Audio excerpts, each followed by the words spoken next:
Ну что, план? Что сегодня мне готовить вообще?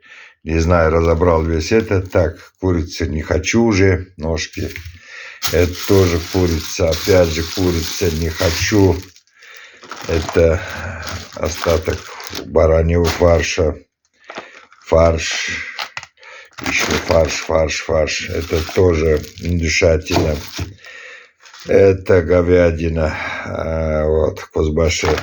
Вот решил вот так вот сегодня фарш разморозить и сделать пельмени. Ой, выбирать надо. Что готовить, что выбирать, что готовить. Уже, честно говоря, ничего не хочу. Ничего не хочу. Вот, честно, вот что-то такое оригинальное хочется уже. Надоели эти пельмени, плов, все это надоело. Хочется чем-то такое оригинальное. Ну, оригинально остается опять пельмени. Вот так вот.